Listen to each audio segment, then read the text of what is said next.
Hey there everyone, this is Samuel Johnson and welcome back to the Steven Universe Retrospectives, and today we're going to be discussing what is so far the only cinematic addition to the Steven Universe franchise, Steven Universe the movie. So, as I mentioned when I'm talking about the ending of the original Steven Universe series, the original show was essentially over at this point. Cartoon Network made good on their threat and the show got axed. Thankfully, the Crewniverse were able to ultimately sum up the story they were able to tell, and as a result, they were able to bring it to a proper finale, which I wound up talking about 2 weeks ago. And I forgot to talk about the scene where Steven reunited with his pink calf when doing the vlog, which I still regret. I really genuinely do, and I know I commented on the video talking about it, but that was actually a very beautiful scene, as I think it really did round up Steven's character, and it was animated so beautifully. The seeing Steven crying as he was happily dancing with his pink calf, seeing them fuse together and have him finally affirm, yeah, it was all him. Again, beautiful scene, and I'm angry that I forgot to talk about it when I discussed the episode, so I am apologizing for that, but that is neither here nor there. We're here to talk about something else. The point is this. Steven Universe, the Steven Universe as a show was done. Finished. Finito. It was not coming back. However, like I said, one of the creators of the show, Ian J. Cordy, Ian J. Q. I forgot again. I'm sorry.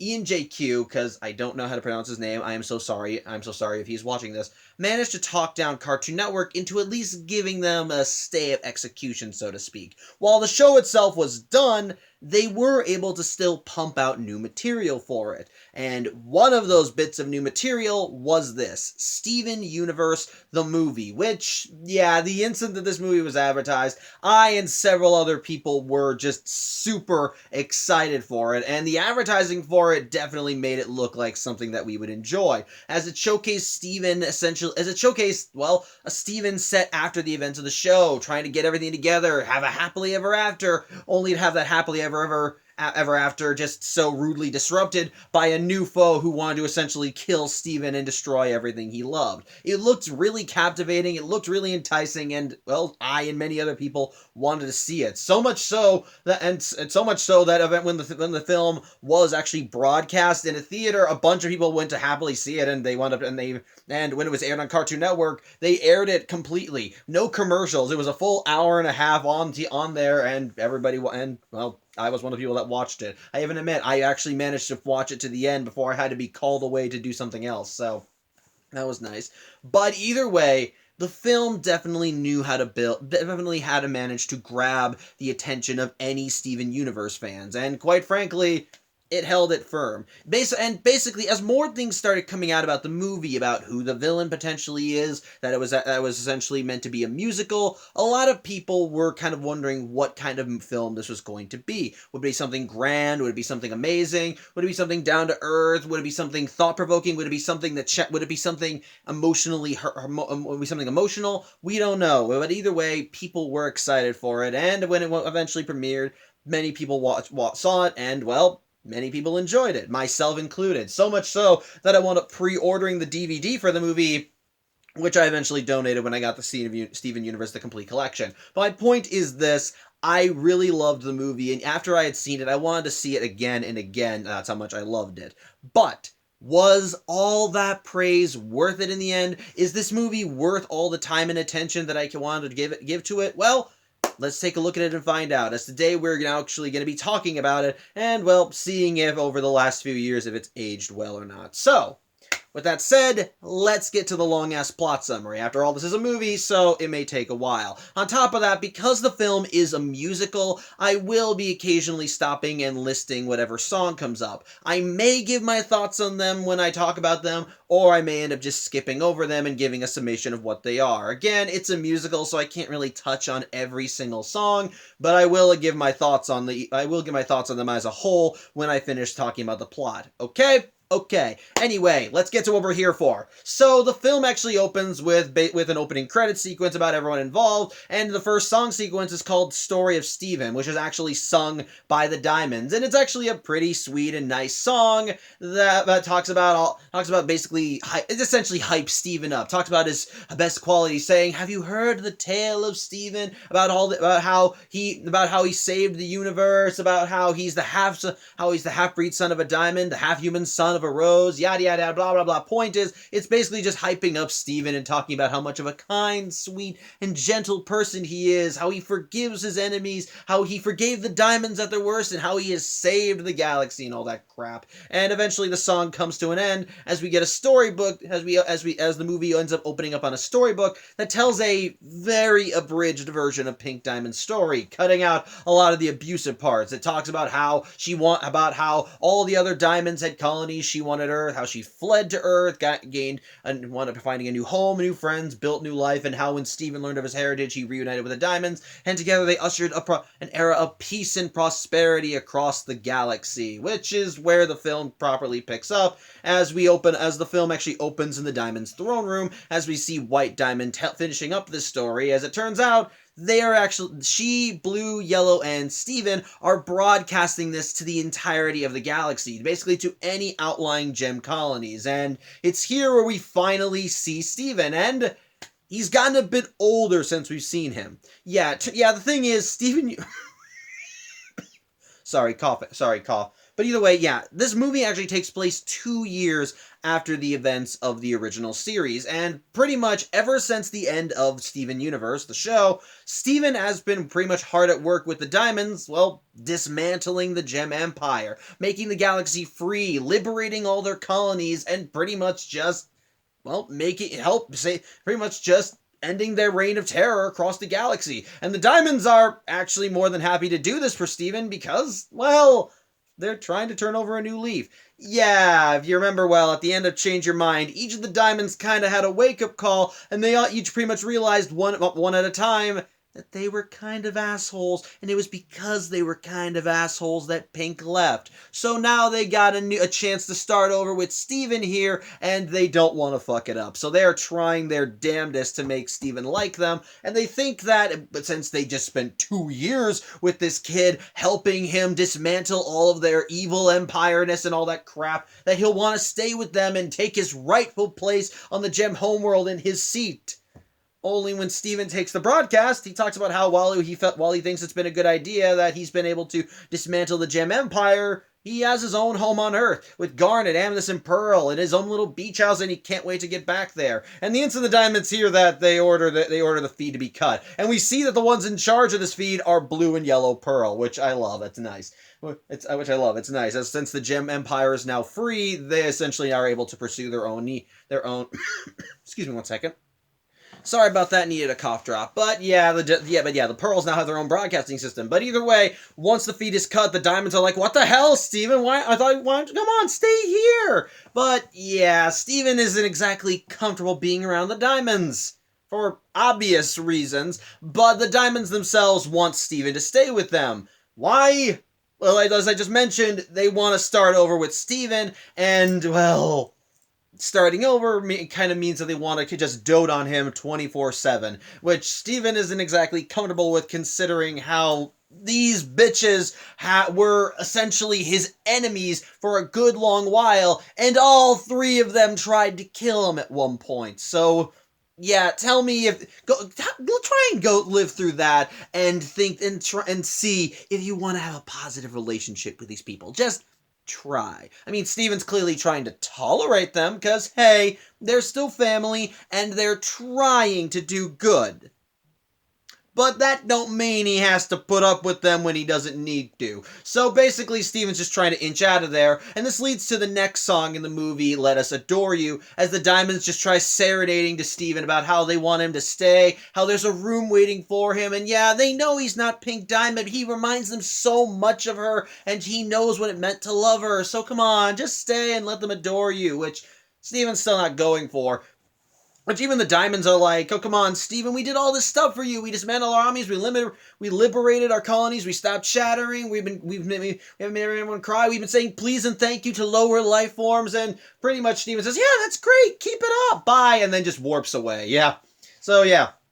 That was a bust. But yeah, we also see that with how things have progressed, that, well, warp technology is now improved, as well, now that Earth is kind of reconnected with the greater Gem Empire, you can now warp off planet now, and Steven actually has his own little base in his house, which, yes, has now been rebuilt since the events of Reunited. As it's now been built up bigger and better, as while the base of the house is still the same, Steven's room is now has now an entire section of the house, goes up further, the bathrooms were redesigned, and he has his own little observatory where he grows plants and basically has all of his gem stuff. Point is, Steven's doing good for himself, and when he arrives back on Earth, Connie is there waiting for him, and basically she's only there to get an update on what's been going on in space, and also to kind of give Steven a goodbye, as apparently she's going off to space camp, which Steven questions because, hey, she's actually been to space, but she still wants to pursue her own interests, and Steven, well, he supports her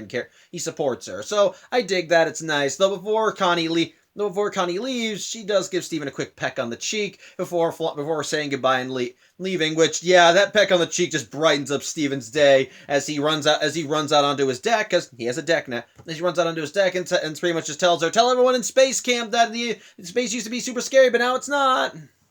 So, yeah, pretty much life is good for Steven, and this leads into the next song in this movie, Here We Are in the Future. And essentially, the song itself is just a happy, joyous song about, well, where everybody is now, all the progress they made, and pretty much throughout the song, we see Steven go and visit each of the crystal gems, while each of them talk about the journeys they've been through across the original series. Steven sings about how in the beginning, he always felt he was in his mother's shadow, how he would never be able to eclipse her, but then over time he began to find a power all his own, and pretty much learned that he could just stand on his own without being held down by her burdens, which, again, is nice. We check in on Pearl as she sings about how she used to be Pink Diamond service, how she thought that when she and Pink went down to Earth, she thought that she would finally be free, but essentially she never left her side, but now she's on her own and she's feeling good about it. We check in with Garnet, as we see her sing about how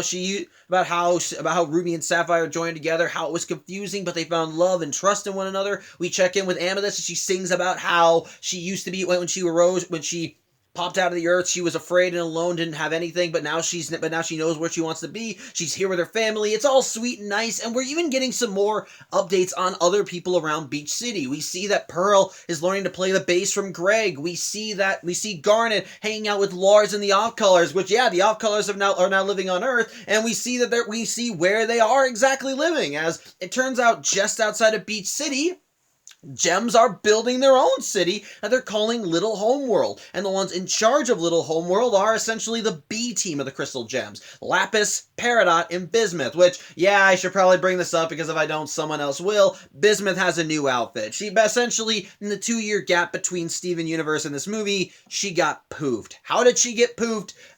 Go and play the game Steven Universe Unleash the Light to find out. Point is, her new outfit is literally just overalls with a star on the back. It's fine, a little basic, but it fits for Bismuth. But either way, the three of them alongside Amethyst have been building up this place, and literally all the gems that were stuck on Earth and who were formerly corrupted are now helping with the construction process, finding new places to building up buildings, just finding places they want, just essentially finding new lives on Earth and being happy. It's really nice, and even Steven marvels at it and just kind of thinks, if I could just stop right here, I think I would be happy. And even throughout all this, Garnet and Pearl end up warping in, and he ends up just squeezing in between them and Amethyst as he takes a selfie with all of them, and pretty much the song comes to its natural crescendo as he and the rest of the Crystal Gems run onto a field and sing about how this is not happily ever after, and life is so good. So, oh, everything's nice, it's sweet, it's kind, it's great, everybody's found their new place, they've undergone such great journeys to get here, all overcome such daunting obstacles, so everything's gonna be fine, right? Right? Well, we wouldn't have a movie if everything stayed nice. So, pretty much, after Steven and the Crystal Gems end their song, they eventually end up making their way to the lighthouse, and they just end up relaxing on the grass outside, as they all just think about how they would love nothing more if everything just stayed the same. And as Steven asks Garnet, hey, how's the future looking? Is everything gonna stay good forever? Garnet checks the future vision, and then winces before she says no and looks to the sky. And sure enough, Steven looks up, and we see that something is coming in, darkening the skies around Beach City before coming into view through the clouds. And this thing is a giant injector, which immediately hovers over Steven and the gems before stopping, and then someone on board yells out, "Hey, are you Steven Universe?" And when Steven confirms yes, this person smiles before blowing a horn, and the injector just drives right into the earth where Steven and the gems were. Thankfully, they got out of the way because, hey, it's a giant-ass drill. Don't want to get in the way of that thing. But ultimately, this thing just stabs itself right into the earth and begins injecting a strange pink liquid directly into the planet's surface, which Steven and the gems don't really get a chance to investigate, as we see as the one piloting this ship jumps down from the top of the injector and lands right on the rim.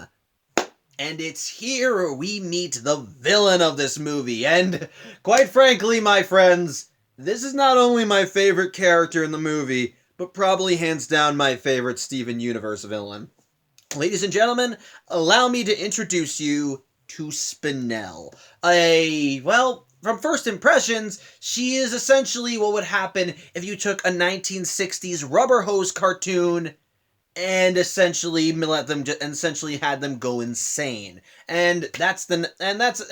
Okay, maybe I'm exaggerating a little there, but Spinel pretty much embodies that. As from the instant she shows up, she's all bouncy, energetic, and just talking and pretty much just acting, and the music it feels like a demented version of a 1960s soundtrack. But point is, she has stretchy limbs, she plays around, she sings song, and when she sees the crystal gem, she's like, well, we'll take a look at the menagerie, before just stretching out her eye. And she's able to name drop each of them.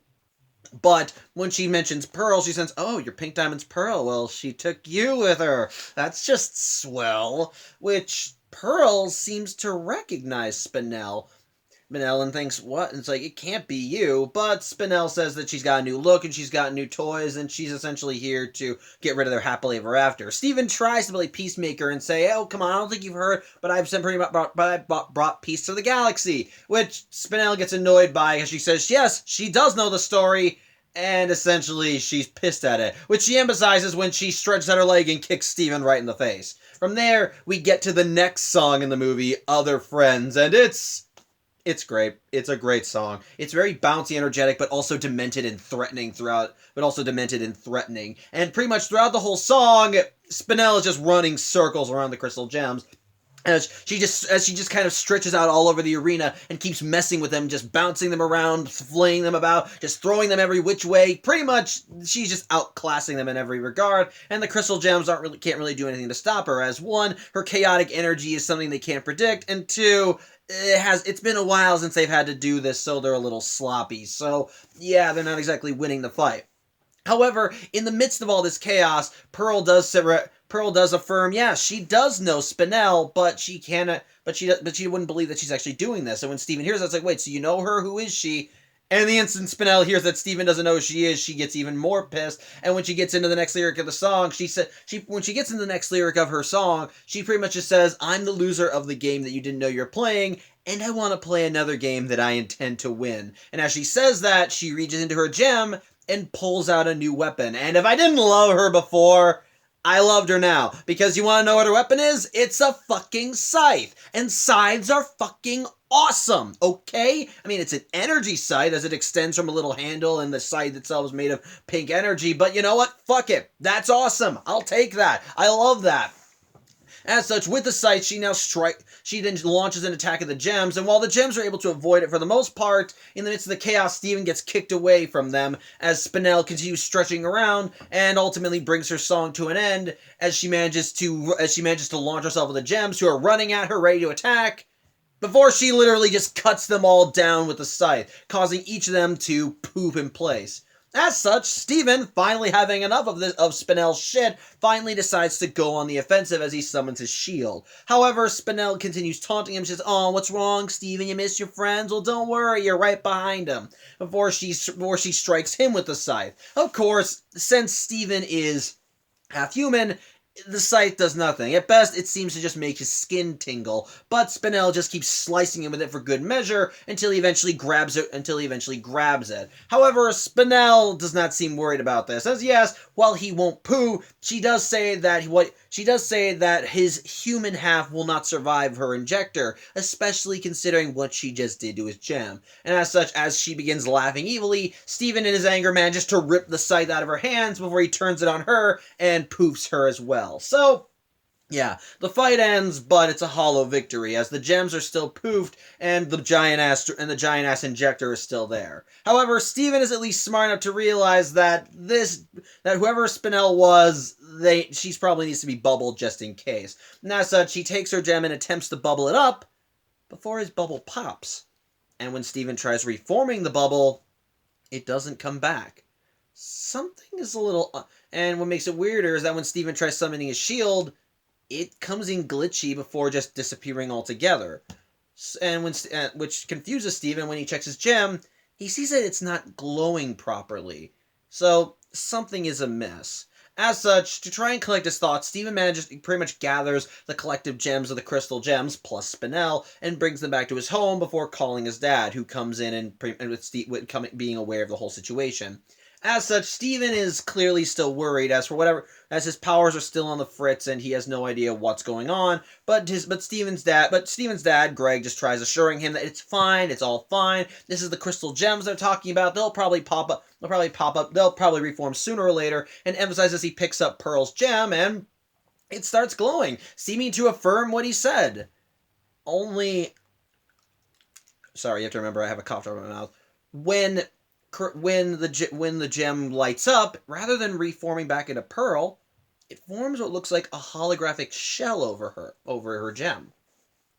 And it starts talking to Greg, saying, "Greetings, new user. Please identify yourself." And Greg just says, Greg Universe, with a thing responding like, "Greetings, Greg Universe. Please select your personal settings." Of course, Greg and Steven have no idea what this means, so this thing says, "Okay, general settings. Then please stand by." Before the holographic clamshell lands on the floor, opens up, and from it comes Pearl. Only she looks different. No longer does she have the jacket and jeans combo. Rather, she's wearing an old fashioned ballerina dress, which actually seems to more align with the outfit that she wore when she was serving under Pink Diamond when, she first came to Earth.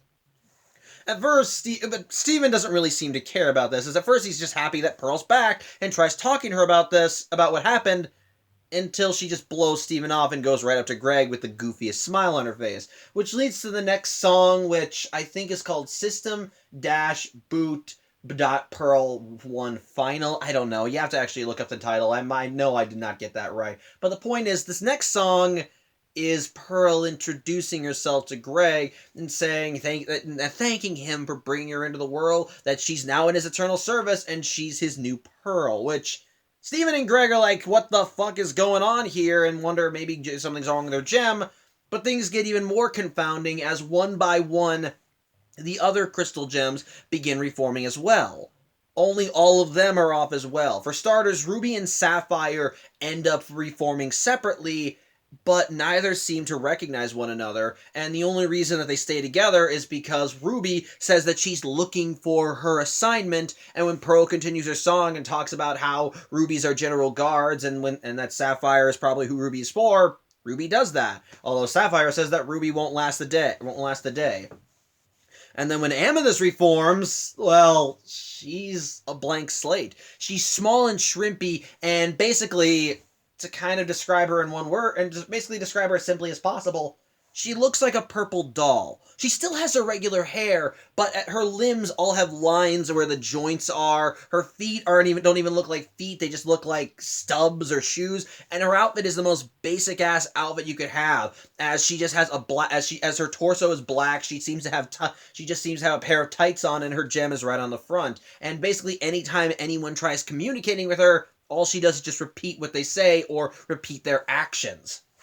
Of course, Steven is just freaking out and wondering what the heck's going on, and as Pearl continues singing about all these gems, Steven asks her, "Don't you recognize me?" But she's like, all she says is, "Oh, I recognize my Greg universe, but as for you," but eventually that train of thought comes to an end, as the thing is, there's still one final gem that needs to reform. Spinel. And as her gem begins floating and lighting up, Steven tries going on the defense, until her gem flips upside down. And something I should probably describe about Spinel is that her gem looked like an upside down pink heart.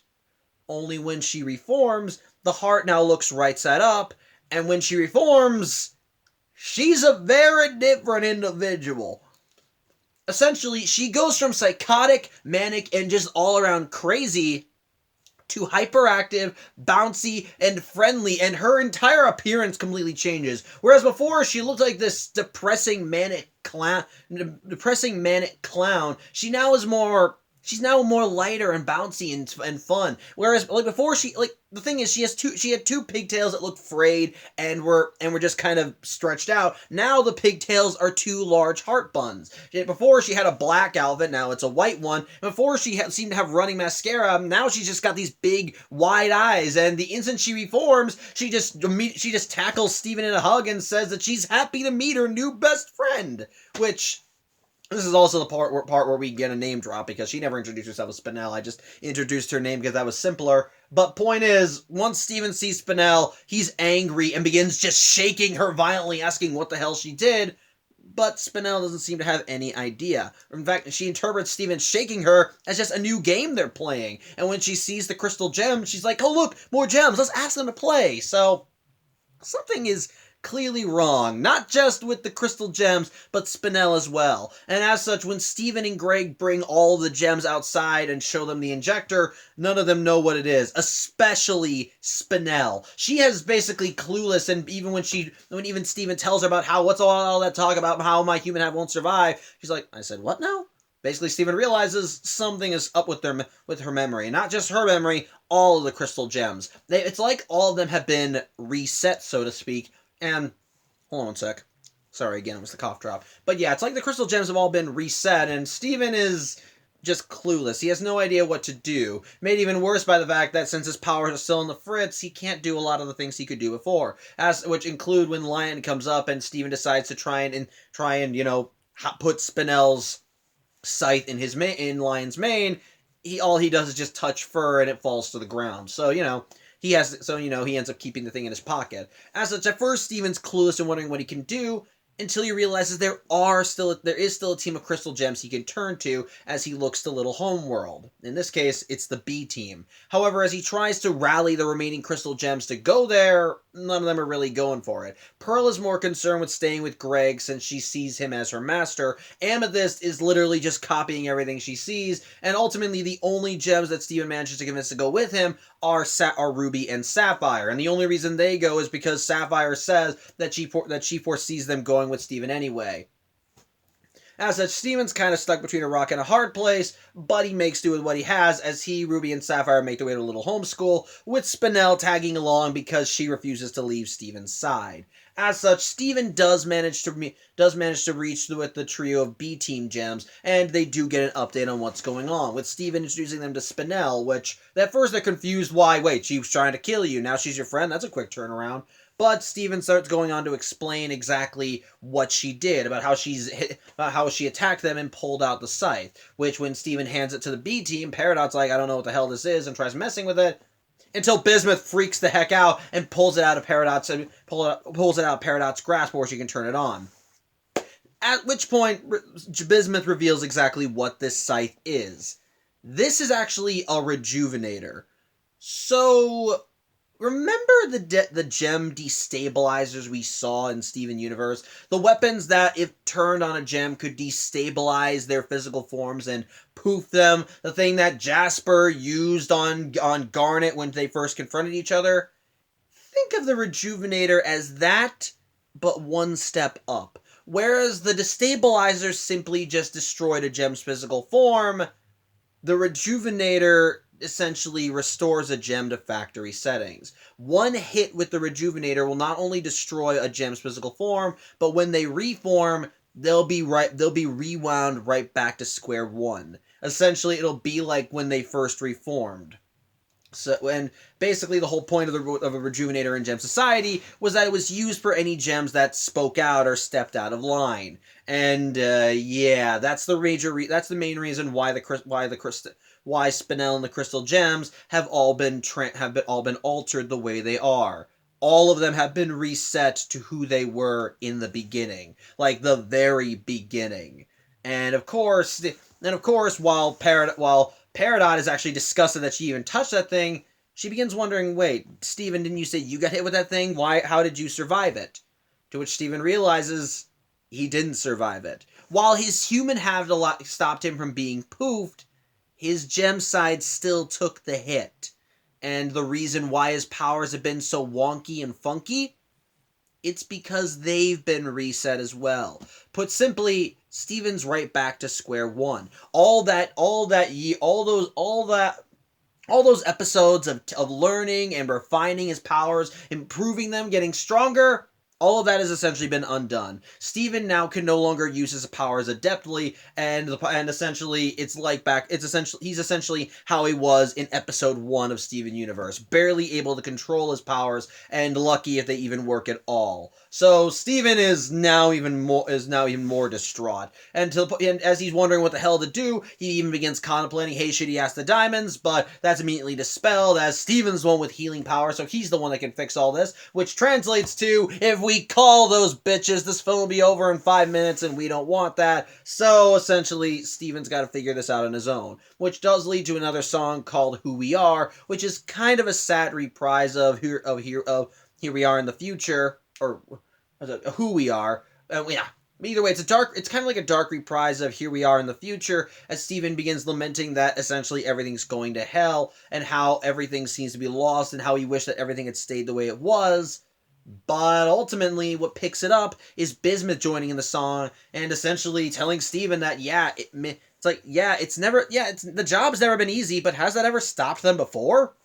They're still the crystal gems. They don't give up on their friends, and they will keep fighting because, as the name of the song implies, that's who they are. And essentially, that does little by little start inspiring Steven until he does get out of his emotional crap hole and decides, okay, we can fix this. So as such, he and the B team begin brainstorming ways to restore the crystal gems, as they know them, they know their ins and outs, so they should be able to get their memories back, right?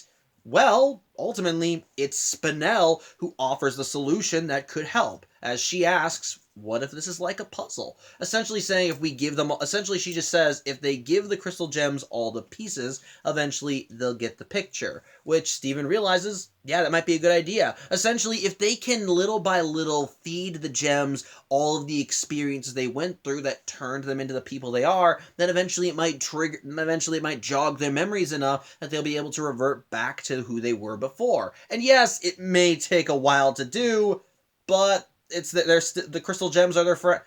Garnet, Amethyst, and Pearl are their friends, and they're not going to stop till they help them. And so the song ends on a triumphant note as Steven finally joins in.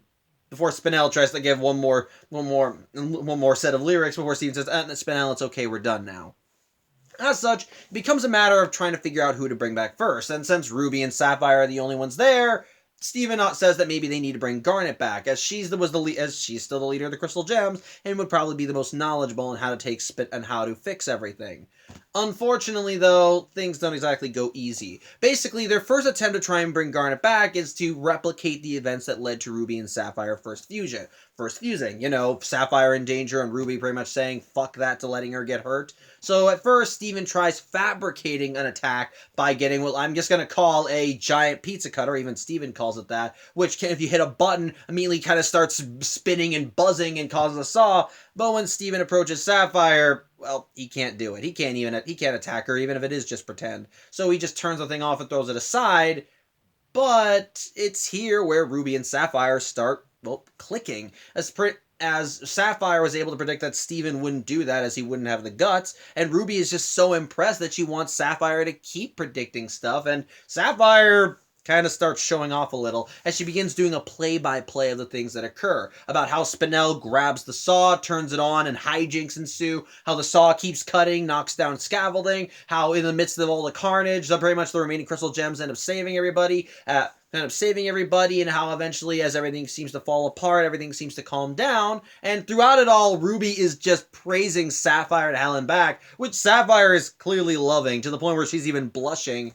But eventually that good mood starts to sour, as when things seem to calm down, Sapphire just exclaims that the saw will continue to cut, and we see the saw flying right to a bit of scaffolding and cut a rope, which ends up in turn messing with the support for a giant anvil, which falls with Sapphire, which the one that's, and you want the person underneath where it's gonna land, Ruby. And Sapphire says that when it lands, Ruby will be shattered, which Ruby at first is all oblivious to until she sees the anvil and just tries to brace herself for attack, but Steven is thankfully able to stop it with a well-timed shield, but again, his powers are on the fritz and the shield is starting to break down. And as Sapphire is just kind of upset and yelling and saying, "I'm sorry, I told you it wouldn't last a day," Ruby just kind of seems to accept her fate and says, "Well, at least I'm glad fate allowed me to meet you." At which point, Steven's shield breaks, Steven yells out, "No!" And it's Sapphire who pretty much says, "Fuck that" to fate, as Sapphire leaps in and pushes Ruby out of the way, saving her life, and finally getting that moment. And from there, the two of them end up fusing, and which also leads to the song called "Isn't It Love," where we get this nice little trippy sequence of Ruby and Sapphire both turning into Garnet, just wandering through this little dreamscape, dancing as the song plays over them before they both unite into Garnet. It's again a very sweet song, very nice, and ultimately, this faux disaster got exactly what Steven wanted. Ruby and Sapphire are now back into being Garnet.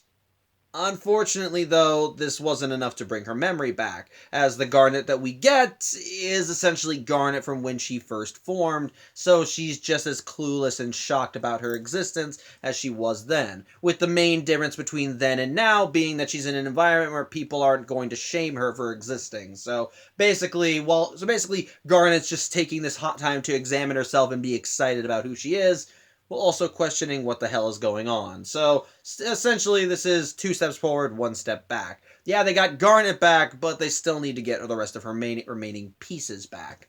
Unfortunately, though, before they can even attempt that, Greg ends up riding up in his van and lets everyone know that he and Pearl lost Amethyst, as it turns out that she wandered off while Greg was trying to stop Pearl from doing chores, like cleaning his clothes or washing his car. As such, Steven decides he needs to find Amethyst and tries to leave, telling Bismuth to keep an eye on Garnet. But as Steven tries to leave, Spinel insists on going with him, and when Steven tries to tell her that he'll be right back, Spinel reacts rather violently as her sweet demeanor drops for a second, and she just yells out "No!" Which Steven's like, "Okay, you can come with me." At which point, immediately that she goes back to the sweet demeanor as she's happy, hold on a second.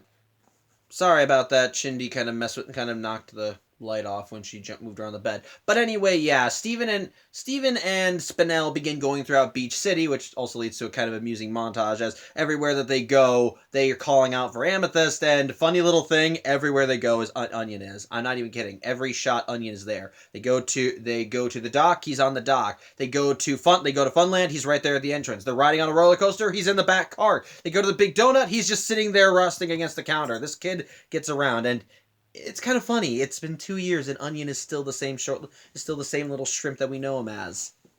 It's Onion, you just don't question it. But the point is, Steven and basically... Hold on a second. Again, blame Shindy. But either way, eventually, Steven and Spinel's search does bring them to the suburban area of Beach City, where Vidalia's house is, and when they get close to her house, they end up hearing a commotion in her garage. And so when they go to investigate, of course, they find Vidalia's art gallery of Amethyst drawings, and in all that, they do eventually find Amethyst, who... yeah, is still just as clueless now as she was before. As such, Steven continues trying to get through to her, trying to get her to remember all these things, and so Steven decides that maybe a vital piece for Amethyst is singing and dancing, which leads to the next song, in of this movie, No Matter What, which is basically just Steven singing about how no matter no matter what comes, no matter how dark the night is or how light the day is, Steven's going to be by Amethyst's side no matter what. It's a very nice and very peppy and fun song. As throughout it we get a montage of Steven just running around Beach City with Amethyst and Spinel and just doing a bunch of things that Amethyst typically liked to do. You know, going to the arcade and cheating at all the games, eating food, and to kind of bring it all home. They bring Amethyst to the kindergarten via the train. And as the song continues going on, we see Amethyst getting more and more of her autonomy back, as little by little she's repeating Steven less and less, actually taking part in the song, singing her own lyrics, actually coming into her own. And it all comes to a head as after they visit the kindergarten, they go back to Beach City and they go out to a cliff, and it all finishes as Steven and Amethyst sing the final song, the lyric about how they'll be by each other's side no matter what. And after the song, Amethyst does a little pew pew. And yeah, something I forgot to mention is that Steven and Amethyst now kind of have their own little secret handshake where they go pew pew pow and pull each other in for an arm lock. And essentially Steven and Amethyst end up doing that verbatim. And so that confirms to Steven, yeah, they got a jump start on Amethyst's memory. And as a result, the instant it comes back, Amethyst changes. Her form erupts in light, and she just starts fidgeting and flying throughout the air until she finally settles back in her original form, which again is the ripped up shirt with a hole in it, and the ripped jeans with the star on them. Basically, her memory is now back, and she's back to normal. Steven is of course happy, and he pulls her in for a hug. It's all sweet and nice until Spinel tries to insert herself into the hug. Again, hold on a second. Sorry about that. Again, chintzy stuff. But yeah, essentially, the instant Amethyst sees Spinel at all, she immediately arms herself for battle. But like Steven before her, she's confused at how innocent Spinel seems to be. As such, when Amethyst asks for details, Steven does explain to her about how Spinel is just as clueless as the rest of the gems. But when he talks about the giant injector she brought, they look to where it landed and see that something's a little off. So for starters, we see that the injector has clearly been emptying more of that pink liquid has emptied more of its pink liquid into the earth, and the earth surrounding the injector is starting to look a little dead. As such, Steven, Amethyst, and Spinel make their way to the injector, and we see that Peridot, Lapis, and Bismuth have set up a little base surrounding the injector, which actually shows us that Peridot's gotten a new set of flask robinoids. All of them looking kind of like her original setting, except now with her new visor. I dig it. It's cool. But pretty much when Steven, Amethyst, and Spinel arrive and they let them know that Amethyst is back, it's basically essentially the B team explains exactly what this injector is. Put simply, it's killing the planet. The pink liquid that was inside the injector is a special type of poison that affects all organic life. And little by little, it's being injected slowly into the planet. And at the rate that it's going, essentially within 41 hours, this thing will have emptied its contents right into the planet itself, and it'll essentially, well, as Garnet once put it, shank the earth. Everything on it that is organic and alive will be dead. People, plants, insects, literally all of them will be gone. And when Steven hears this, he's horrified and realizes that's what Spinel was talking about before. She brought this thing here for the specific purpose of killing Steven. And, well, Steven isn't exactly all for that. As such, he runs at the injector and tries pulling it out, but all he can do is really nudge it a little before his strength fails, and, well, it causes the injector to just dive in deeper and release more of the pink liquid, which ends up causing a small rupture in the earth, which Steven almost falls into before Spinel saves him. And, yeah, the B team tells Steven they have tried to move this thing, but unfortunately, it's kind of stuck where it is. Any attempts to move the injector at all just cause it to disperse the poison faster, and so if they want, and well, there's also a small chance that it'll explode. So if they want to get rid of this thing, they need to do it precisely. And unfortunately, the only person who could take it out that way is Spinell herself, and well, she's kind of not in a position to do that. And unfortunately, even if Steven wanted to do that, which he doesn't know a thing about Spinell. With the rest of the crystal gems, they're his friends. He knows them, and he could potentially find their missing pieces by just, trying to recreate the experiences of their lives. But with Spinell, total stranger. He doesn't know what to do with her. So they realize that if they want to fix Spinell, they need to learn more about her. And unfortunately, the only person that knows anything about her is Pearl. And again, she's currently in a position where she thinks she's Greg's servant. As such, when Steven, Amethyst, and Spinell try and get her to help, well, she says she's not going to do it, especially since Greg is trying to unload for a rock show for Sadie Killer and the Suspects, which is also doubling as an escape venue because, well, the people of Beach City saw the Earth dying, and Steven warned Anafwa that she might want to get the shelters ready. So basically, sorry again. So basically, Greg is not only turning the concert venue is not only getting the concert venue prepped up, but also doubling it as a shelter. So, things are a little hectic. However, immediately Amethyst thinks that maybe a rock show might be a good idea, because after all, some of the key experiences that Pearl went through was, rebelling alongside Rose Quartz. So maybe if they want to bring out that rebellious spirit again, maybe bring her to a rock show. After all, most of the songs in a rock show are about rebelling and fighting against the man and the power and all that crap, so maybe taking her there might jog some memories. So as such, the rock show goes on. As such, the rock show is immediately brought up, and of course, Sadie Killer and the Suspects are frontlining, with Amethyst on side, so providing drums, but essentially Bubblegum Garden, as we're gonna call her, sitting in the audience alongside Steven, Spinell, Greg, and Pearl, and of course we end up getting a big crowd of humans and gems end up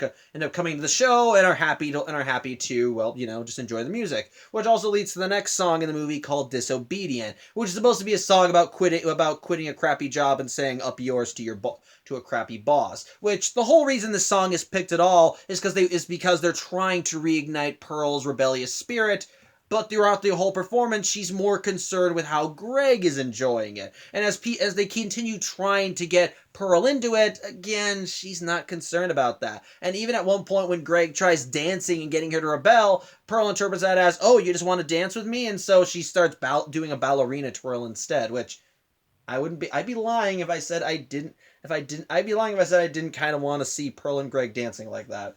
But the point is this, nothing is working, and at one point they decide to maybe go for the nuclear option, that maybe they could remind Pearl of her first love. And so, with Greg and Steven's permission, Amethyst tries shape-shifting into Rose Quartz, but even when she goes up to her and holds up Pearl's face, Pearl's eyes just go right back to Greg. So yeah, that didn't work. And on top of that, that just kind of added a bit more trauma to the fire, as we see that from shapeshifting into Rose Quartz did kind of have an emotional effect on Greg.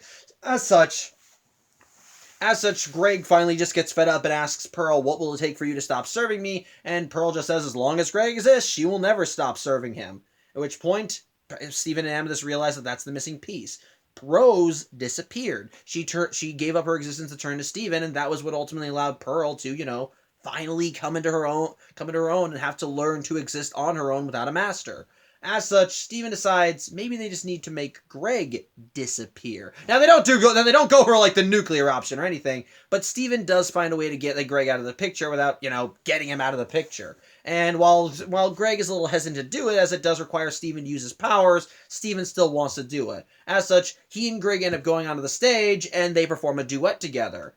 And, well, they perform it rather well, as when they get close to each other and rock out on their guitars, both of them are enveloped in pink light that immediately causes a small explosion on the stage, which causes Spinell and Pearl to freak out because, well, the guys they've been hanging out with seem to have vanished. And in their place, we got us a new fusion. Ladies and gentlemen, allow me to introduce you to Steg, a fusion of Steven and Greg. Now, which, for some reason that I do not comprehend, when you combine Steven Universe with his dad, you get a four-armed, burly, muscly guy with great hair and a smooth singing voice. Okay. I don't know. I just don't know. But yeah, we got Steg here, and I don't know if his last name is Multiverse or Universe. I'm inclined to kind of fall into the former rather than or fall into the latter rather than the former. Sorry, but yeah, whatever. All I do know for certain is that his name is Steg, and Steg immediately starts playing his double guitar because the guitar is fused as well, and starts playing a song called "Independent Together," which is essentially singing about how no one's holding him back anymore, and how he's the master of himself, and, well, he starts bringing Pearl into it. As, well, Pearl is now trying to kind of wrap her head around the fact that she doesn't have to serve Greg anymore. He's gone. And little by little, as the idea of being free sets in, Steg starts pulling her into the performance, enveloping her in pink light alongside Amethyst, and she starts getting into the song as well, and as Steg continues playing it up, he does manage to finally hit the right nerve, and Pearl's memories come back. Little by little, we see her kind of flash through the experiences, and like Amethyst before her, she begins kind of shifting through all of her previous forms until she finally settles back into the jacket and jeans design that she had at the end of the original series. And as the song continues on, she and Amethyst even end up fusing themselves and turn into Opal. Which, here's a little fun thing: the voice actors for Opal and Steg are actually in a band together, so it's kind of seeing Opal and Steg duet is actually pretty sweet and nice. And of course, in the midst of all this, Lion ends up running up and he offers Garnet a chance to ride on his back, and so she ends up getting pulled into the performance as Steg, Opal, and Lion with Garnet on his back just fly through the sky, having a great time. Wonderful, it's all nice and sweet with a great song, and while Steg does seem to falter since, Steven's powers still aren't at 100%, he's still able to keep it up with Opal's help, and it's all really nice and sweet.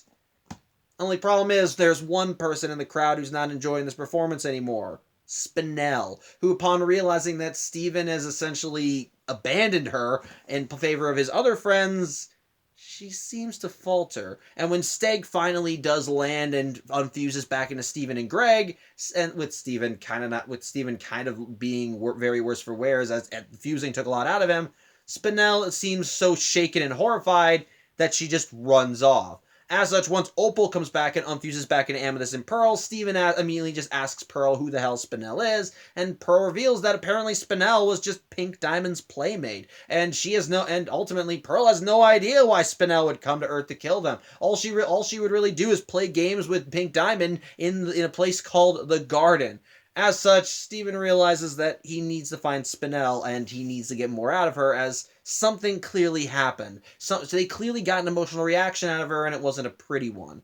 As such, with Steven kind of weak, Lion allows Steven to ride on his back, and after they run out of the venue, they are able to track Spinel down back to Steven's house. They see that as Steven sees that his silo is lighting up, and that's where Spinel is. As such, he goes in there and tells Lion to go get Connie, because with everything going down, they'll need all hands on deck. And when Steven goes up to the silo and sees Spinel, she's fighting to hold back tears. As it turns out, she's been dealing with some emotions right now, and even she doesn't fully understand them.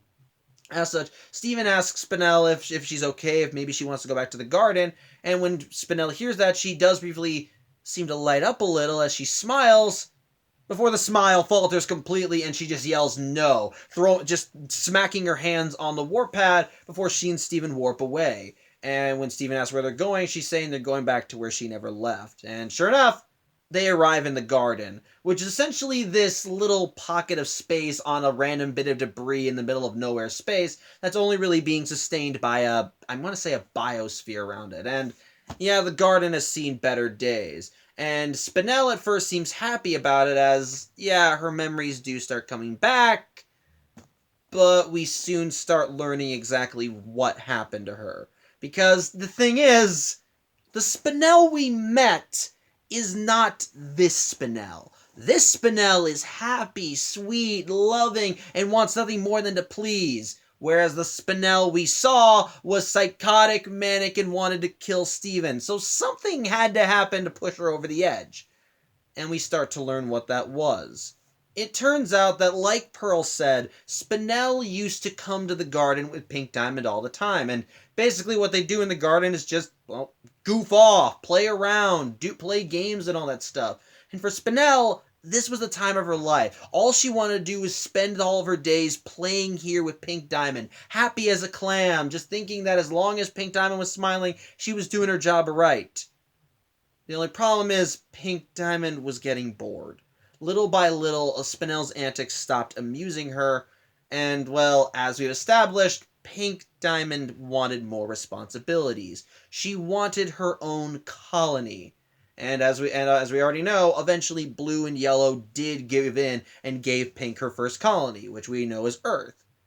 But then where does Spinel fit in? Well, Spinel was there when Pink Diamond got the news, and at first Spinel was happy for Pink, because, it's a new planet, a new place to play and have fun. But when Pink wanted to go to Earth, she didn't want Spinel to come with her. And as Spinel kept essentially trying to as the more she kept trying to push Spinel away, the more Spinel wanted to come with. Until finally, Pink Diamond did something a little dubious, which also leads to the next song in this musical, Drift Away, which is a very sad song put in its own way. And the reason why it's sad, well, how Pink Diamond was able to keep Spinel from following her? Pink Diamond said, let's play a game here in the garden. Basically, stand in place and just stay very still until I get back. And Spinel, eager to please her Diamond, did that. Essentially, she just stood in place and let Pink Diamond leave. And then she never left. She stayed in the garden, unmoving, unflinching, never drifting, never stopping, just always there. And she stayed that way for 6,000 years, unaware of anything having changed, unaware of the Great Gem War, unaware that Pink Diamond was shattered by Rose Quartz, unaware of what happened on Earth. Pretty much, she just lived in ignorance this entire time, trapped, just essentially stuck on the garden. And while she could leave the garden anytime she wanted, she stayed because this was part of Pink Diamond's game. And she was eager to please Pink Diamond. But as the years went by, as the years went by, Spinel began wondering, is this how it works? Am I playing this game right? And, well, the garden itself eventually fell into disrepair. It was overgrown with weeds and plants. Everything just started dying without anyone there to care for it. And eventually just Spinel was in the middle of it all, the vines growing over her. Until finally one day, she finally got an answer. She finally learned what happened to Pink Diamond. It was the broadcast that Steven and the Diamonds were doing, talking about how Pink Diamond went to Earth, found new friends, and eventually just gave up her existence to make Steven. And when Spinel heard that, it broke her heart. For the first time in 6,000 years, she moved from her spot and watched the broadcast. And when she saw the broadcast, she essentially snapped. And what I love is that when you see this flashback, you see the Spinel of the past, just watching it, tears streaming down her face as she just looks like she's doing everything in her power just to not yell and cry. You can actually feel her heart breaking as she quickly realizes that Pink Diamond essentially just left her there and forgot about her. It's tragic, to say the least. And as the Spinel in the present begins describing this, like with Amethyst and Pearl, her memories finally return in full, and she reverts back to her more villainous persona. The heart buns turning back into ragged pigtails, the black lines in her face returning, her eyes now looking just as psychotic and crazy, her outfit now black, and her gem, of course, now back to being an upside-down heart. And while Steven tries offering her comfort, as, well, she wasn't the only one that Pink Diamond hurt, well, Spinel just freaks out and almost attacks Steven. And he tries calming her down, which does manage to push her off of him, but she directs all of her aggression to the communication thing that was broadcasting everything. However, Steven does try and, actually offer Spinel some kindness, essentially telling her that she deserves better. She could deserve better, and there are people out there that she can be friends with who would appreciate her and won't just leave her behind like Pink Diamond did. And it leads to the next song in this movie called Found, as Steven and Spinel begin singing about how Spinel will eventually love again, how she can find someone, how she doesn't have to stay here, essentially. And for Steven, this is meant to be an inspiring song to help, lift Spinel up, improve her mood, essentially showcase to her that she can move on from this and she can love again. Whereas in Spinel's case, she interprets this as Steven being that person that can love her again. And so while she follows Steven out of the garden, and they do end up warping back to Earth, she's essentially putting all of her eggs in the Steven basket and essentially wants to rededicate herself to being his best friend. Which is sweet, but also leads into into the other tragic aspect of her character, which I'll get to when I'm done with the plot summary. Which, oh my god, we're in an hour, so I'm sorry. I hope I'm not covering the entire movie in this. But either way, Steven ends up bringing Spinel downstairs, and the rest of the crystal gems have gathered down there. And at first, when they see Spinel restored, they ready to go on the attack. But Steven's able to calm everyone down and let them know it's all chill, everything's fine. Which I love how everything just keeps getting added on to the craziness. As at this point, Lion comes back with Connie, who's ready to attack, and as he tells Connie that everything's chill, eventually Greg comes out of the bathroom. Everyone turns towards him with fierce looks. He's like, "Okay, I'll go wash my hands." It's funny, but either way, yeah. Since Spinel seems willing to talk now, Steven's able to talk her into stopping the injector. Which they bring her out there, and yeah, she's able to twist her hands into a giant horn and blow it out and stop the injector. So yeah, it looks like that the crisis to Earth is averted. The world is saved, and all that's really left to do is get rid of the injector, restore Garnet's memories and Steven's powers, and they can just forget this whole thing ever happened. Unfortunately, though, that's when things start going wrong.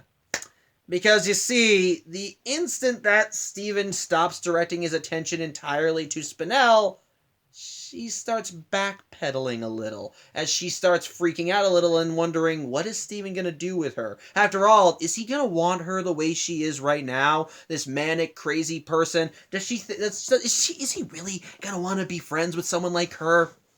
Someone who almost killed him and his friends and all that jazz? Who brought a giant injector to Earth? What's he going to do with her? Is he just going to block her away and forget about her? And Steven tries assuring her it's fine. They're not going to do that. They can just forget all this and move on and be better. But as Steven tries to get closer to comfort her, she smacks him away. And as Steven falls to the ground, the Rejuvenator falls out of his pocket. Which, of course, everyone else freaks out about that. But Garnet picks it up because, again, she doesn't know any better.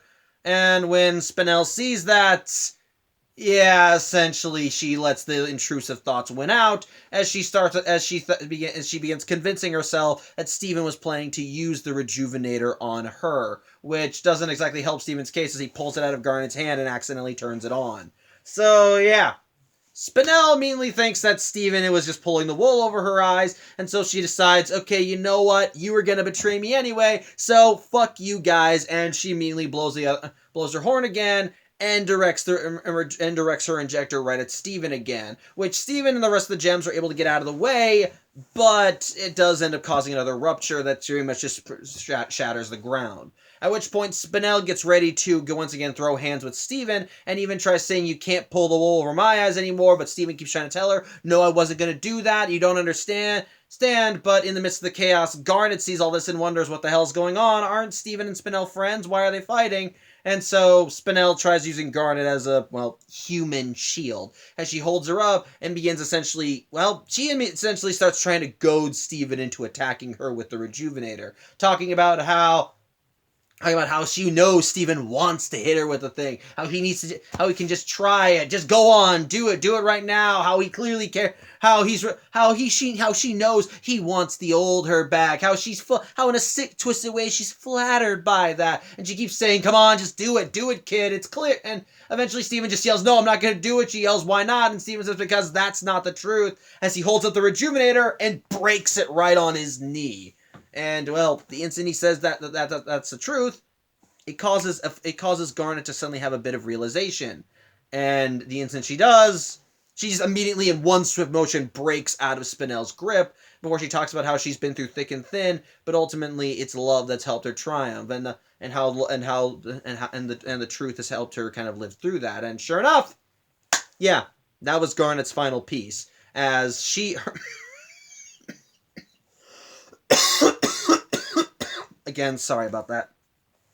As her form is enveloped in light, and well, while Spinel tries to stop her by dropping a rock on her, this is Garnet. Garnet just brushes that shit off, and yep, she changes back into her original form as well, even getting her wedding bands back on her fingers. It's nice and sweet, and it also leads to the next song in the film called "True Kind of Love," which is a very nice laid back and chill song about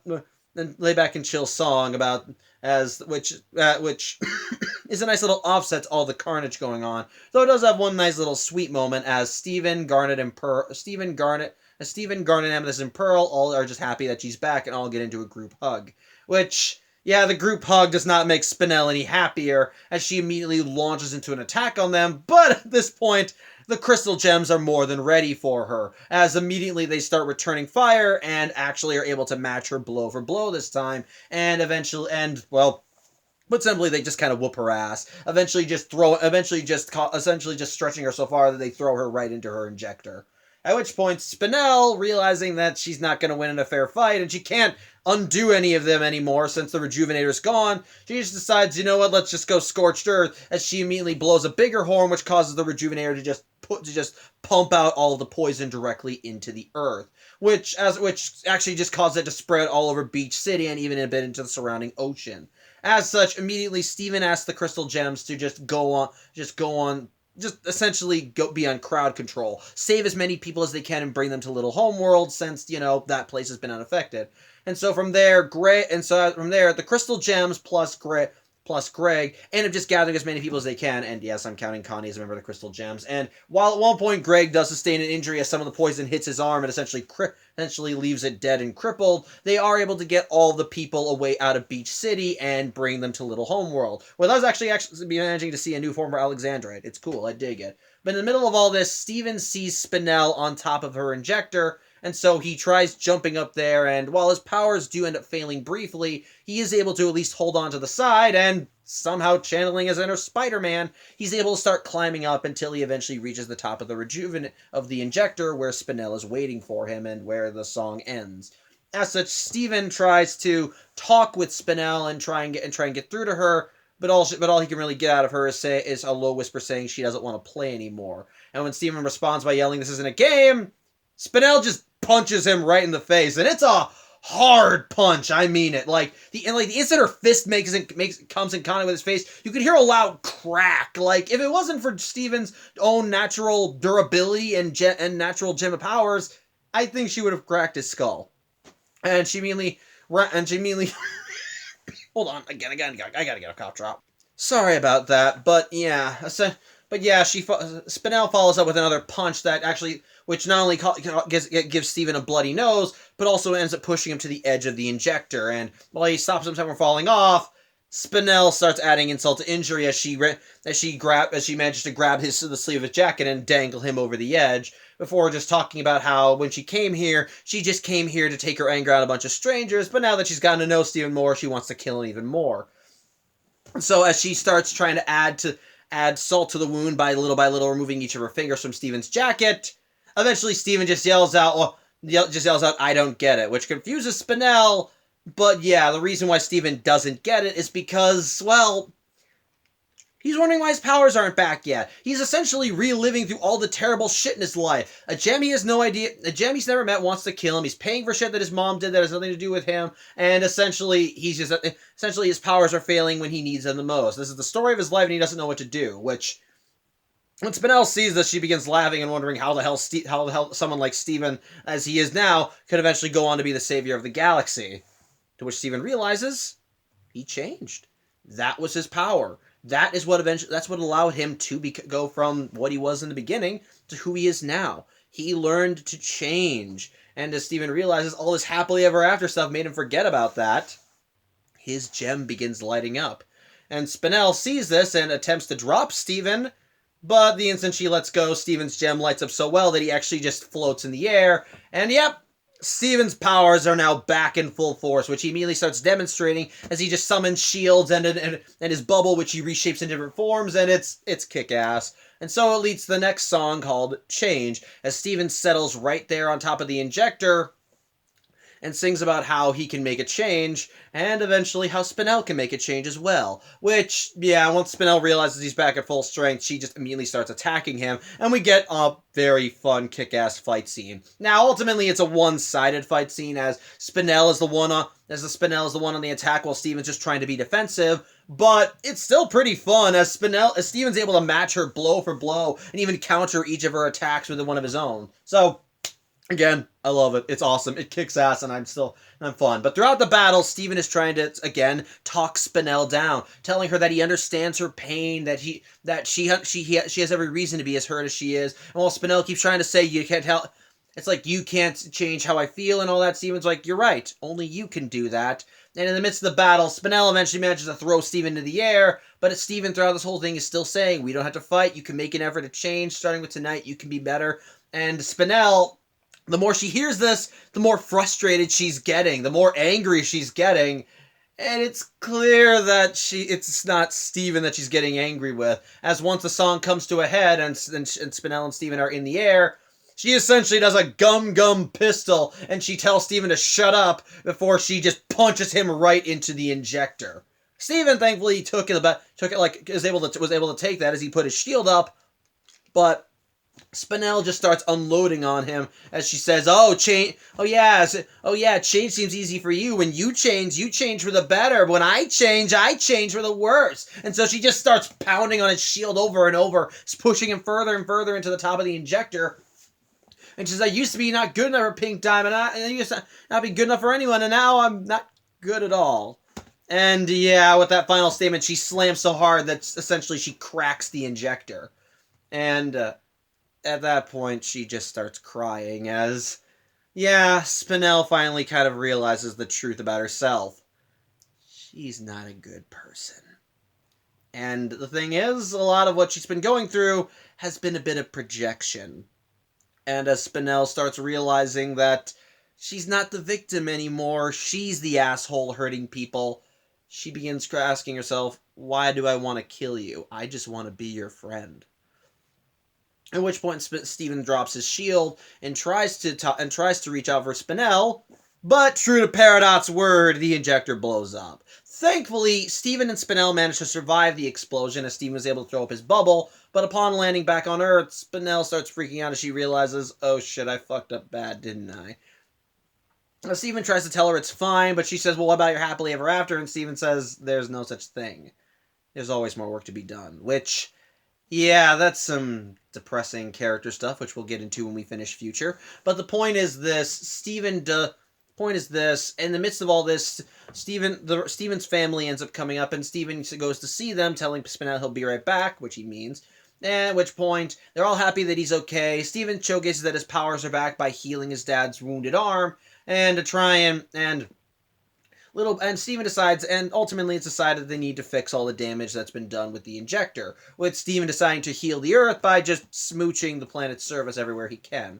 However, in the midst of all this, Steven ends up spotting Spinell, and she's walking away. At first, Steven runs up to her and says, hey, I really meant it when I said I was coming back, but Spinell says that she believes him. She understands, but she's not leaving because she thinks Steven hates her. It's actually quite the opposite. Steven is a good person, and through all of Steven's experiences with, and through her experiences with Steven, she's actually realized he's a really good person, and when it comes to change, seeing him makes Spinell want to change because, well, she clearly does still want to be his friend. There's just one little thing. She's become self-aware now and realizes she's fucked up too bad as it is, and if she wants to be better at this whole friendship thing, she needs a fresh start. And ultimately, with how badly she screwed up with Steven, she can't have that with him. So she begins wondering where she can get a fresh start. Well, that's when the Deus Ex Machina becomes knocking, as the Diamonds end up showing up in their ship, with Spinell, upon seeing their ship, immediately ducking and hiding. And when the Diamonds come out of the ship, they reveal that the reason why they're there, they want to live on Earth with Steven. Hey, yeah, if he's not going to be living on Homeworld, maybe they can just stay here and live with him. Which Steven doesn't know if that's a good idea, as he wonders, well, what can he do with them? How can he kind of deal with this? Until he realizes he can kill two birds with one stone, as he asks the Diamonds if they remember Spinell, which actually does get their attention. And yeah, he brings out Spinell, who at first is nervous because, well, the Diamonds have never seen her like this. But the Diamonds are actually happy to see Spinell because, yeah, they do remember her. They remember that she was Pink's playmate. And Steven does go on to explain that Spinell just got left in the garden, which the Diamonds feel sorry for her, but they're happy to see her. And as Spinell starts trying to revert back to her old antics of just being silly and entertaining, the Diamonds find themselves smiling, with even Yellow Diamond kind of laughing her ass off at one of Spinell's jokes. At which point, the Diamonds say, okay, tell you what, Steven, since the Earth is disgusting, why don't we just take Spinell back with us? And basically, everyone's okay with it, which leads to a reprise of Let Us Adore You, as the Diamonds make the same offer to Spinell that they made to Steven. And while Steven asks Spinell if she wants to do this, Spinell just starts getting a little bit of a bounce back in her step, as she starts smiling genuinely and just jaunts up to the Diamonds, and happy to actually have someone that she cares about. Happy to have someone that wants to be her friends and that she can essentially work on this whole friendship thing with. And so the Diamonds take Spinell back into her ship. She says goodbye to Steven with a peace sign. And so after the Diamond ship gives a little heart sign, it flies away into the stars, leaving Steven back on Earth to essentially deal with all the damage from Spinell's injector. And from there, it leads to the final song in the movie, Finale, which is essentially just, as it says, a wrap-up, a finale, a little montage of Beach City as it's little by little repaired over, I'm assuming, a few months. But eventually, repairs are made, Beach City is restored, all the poison is cleaned up, and by the end of it, well, everyone's just celebrating. They got a little barbecue going. Again, sorry, it's a cough drop. And everyone's just... And ultimately, the song ends with this big Broadway performance as Steven, Garnet, Amethyst, Pearl, and Connie are just walking down a stage in nice suits with fluffy feathers. But yeah, it's just a grand finale that's more than worthy of being a musical. With the final line being "Happily Ever After never ends." So yeah, that was Steven Universe the movie. Look at that! I didn't actually go an hour and 20 minutes. So my thoughts on the movie as a whole. Quite frankly, I still love it. Yeah, the fact that that this vlog is nearly the same length as the movie is not an indicator. I really enjoy this movie and everything that's in it.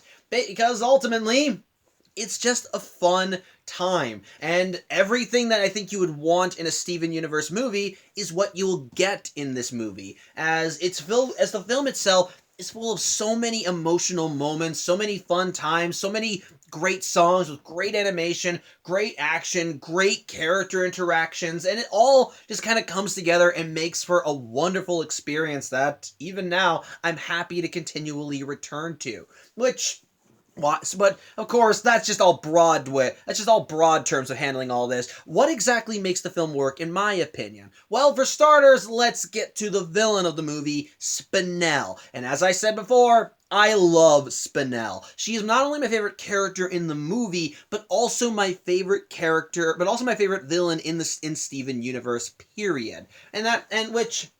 It all just kind of comes down to initial first impressions. The instant that I saw Spinell as a villain in the movie, I fell in love with her. I loved her demented design. I loved her sing-song voice, her attitude, how bouncy she looked, how stretchy she was. From the outset, you really got a sense that she was like a demented rubber hose cartoon, and she embodied that perfectly, especially in her opening song, Other Friends, as she begins to as she's essentially as she's just running around, just doing all this random shit and messing with the gems. You really get a sense of how chaotic and crazy she is, while also getting a sense of a lot of the darker aspects of her personality as she begins talking about, as you see her seething when she realizes Pink Diamond took her Pearl to Earth, but not her. And then when Steven asks Pearl, hey, who the hell is this? You see Spinel just getting angry because, well, she was forgotten so completely that nobody even talked about her to the point where not even Steven knows who she is. So, yeah, I do. So yeah, again, it really sets the standard. And again, that first scene even goes the extra mile by showcasing just how competent she is as a villain, as she single-handedly takes out the entirety of the main team of the Crystal Gems in one fell swoop. It's a tone setter for her as a villain, while also essentially establishing just her villainous nature. And, well, it's a fun time. She's demented. She's crazy. She's fun, but she's also fun and zany and all over the place. I couldn't help but love her. I especially love that, again, her weapon was a scythe, which was later revealed as a rejuvenator. But again, don't care. Scythes are awesome. If I wasn't sold on her before, that was what sold me on her.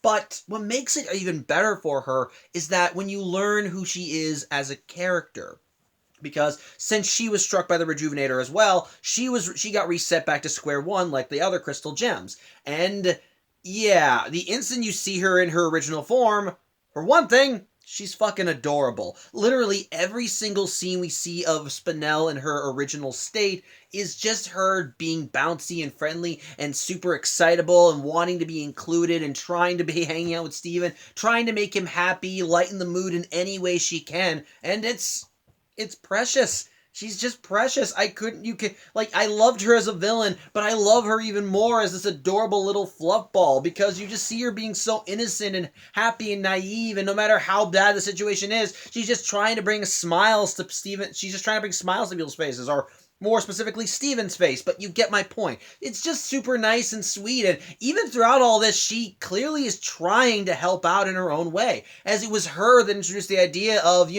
getting all the pieces of the Crystal Gems memories back together as if it were like a puzzle. She was clearly trying to put her best foot forward.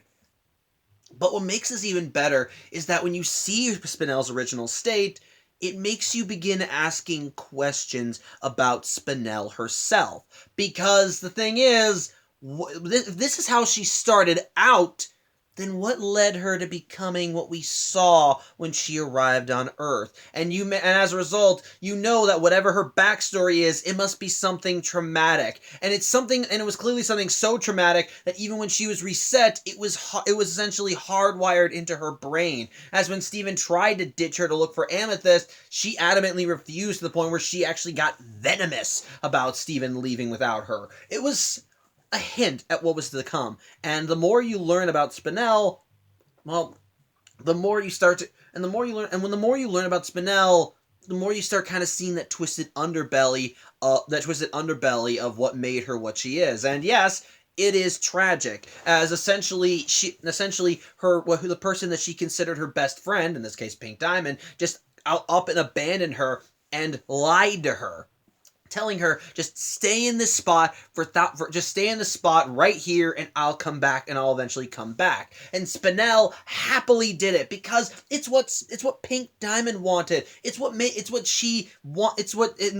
Diamond's my best friend. If she says this is a game, then I'll play along. It'll be so nice when she comes back, and I'll see her happy and smiling and all that jazz, only to learn after waiting for 6,000 years that, well, Pink Diamond just fucking forgot about her. Just moved on, had an entirely new life, and Spinel herself was just an afterthought. And honestly, that's such a fucking tragic backstory, because even throughout all of that waiting period, when Spinel had doubts and so forth, she still stood there and waited, because she was so sure that Pink Diamond would come back for her. She was so sure that she wasn't forgotten.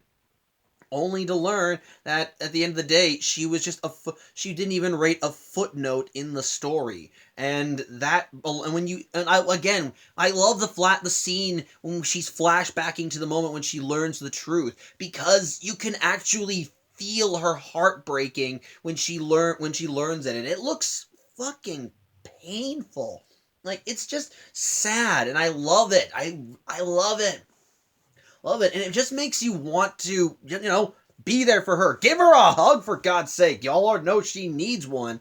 But what makes her better is that that's not her only defining character trait. Her backstory is tragic, don't get me wrong. But Spinel herself, put simply, is a toxic friend. Basically, the creators of the show pretty much said that Spinel was meant to be like an allegory for toxic relationships. And yeah, the instant Spinel's backstory is revealed, you can start seeing that the toxicity of her friendship when it's put into action. And we even saw little bits and pieces of it when she was happy-go-lucky Spinel. Put simply, if Spinel is not the center of attention, she is not happy. And you see that, and we see that as early as when Steven asks for her help in stopping the injector, and once she's done that and Steven begins directing his attention at other people, Spinel immediately lets the intrusive thoughts in, because Steven is not giving her direct attention anymore. She's now like on the sidelines again, and essentially she's just trying to tell, and essentially she's just kind of she just goes into full panic mode, as she thinks that the fact that she's not at the center of Steven's universe anymore means that she's going to just be forgotten again, that she's just going to be ignored. And when Steven tries assuring her that it's fine, again she lets the intrusive thoughts win. And when she sees that Steven has the rejuvenator still, she just falls back into old habits, because unfortunately the only way she can cope with this shit is to be the victim. She needs to be the victim. And as a result, in a way, she sort of weaponizes her trauma to the point where she starts kind of relying on it to, well, score brownie points, as I'm going to call it. Of course, nobody goes along with it, but essentially in her mind, she has to tell herself that all of her anger is justified. And as a result, since Steven is not giving her all the attention that she believes that she deserves, she's just going into full-on panic mode, and she has to justify to herself that Steven is the bad guy, that he was planning to betray her the whole time. He was gonna use the rejuvenator on her first chance he got. He was going to turn her back into her cutesy-wootsy self the instant that he got what he wanted from her. And in a way, she does kind of want that, because if she can revert back into that, then she can be happy again. She can, even she states that she doesn't believe that Steven would want her as she is. And you can tell that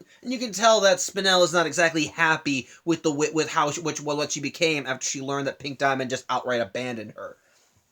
In that regard, you can tell that Spinel is essentially, that in a way, Spinel wants to forget. She wants Steven to use the rejuvenator on her to essentially not only get rid of the trauma, but essentially get to a point where she thinks that Steven would be happy with her, which not only adds fuel to the fire of her believing, oh, Steven's actually the bad guy here, but also but in a way, in a sick, twisted way, it would give her exactly what she wants. She'd be able to just forget.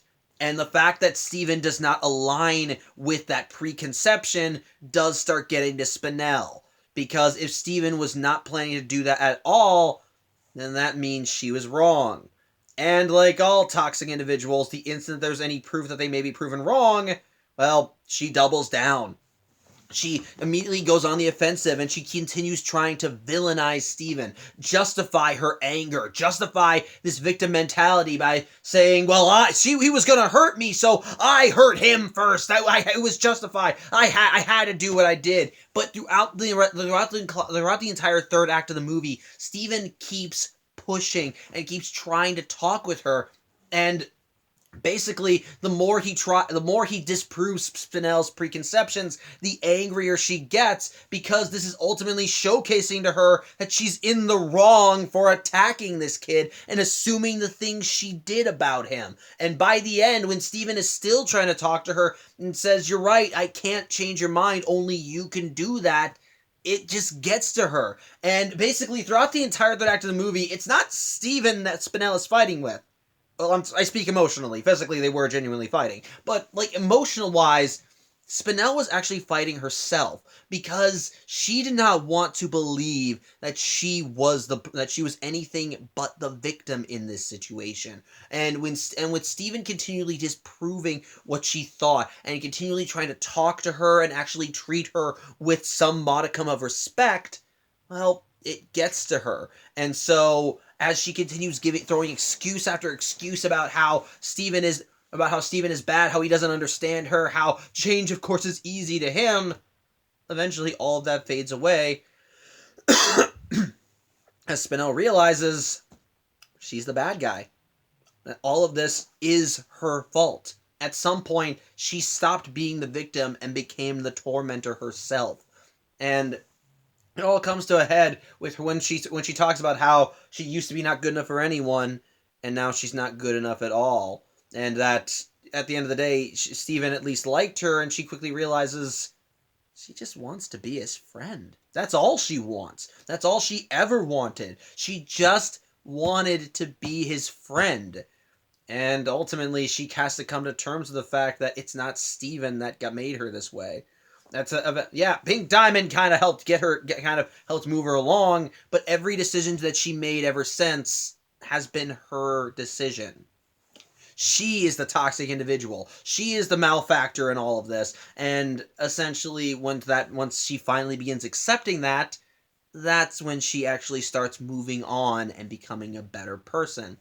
As she still wants to be Steven's friend by the end of the movie, but she's become self-aware enough to realize that if she really wants to have a genuine friendship and not have it be the Spinell show starring her, well, she needs to start over. She needs a fresh start, and she knows it's not going to be easy. Because again, considering the lengths she went to to justify her anger against Steven, she knows friendship's not going to be easy for her, so she needs to work on herself. Which is why the Diamonds are a perfect choice for her, since, well, they're also struggling with this shit, and while they are trying to put on a good face because they want to be a part of Steven's life, even they are having problems with, fully changing. So, adding Spinell to all that just kind of makes them two peas in a pod. So, and as a result, all of this combined honestly just makes me love her. I love her character arc. I love the journey she goes through. And I love the way they kind of I like when she's first introduced as a villain, she's fun, she's psychotic fun and just a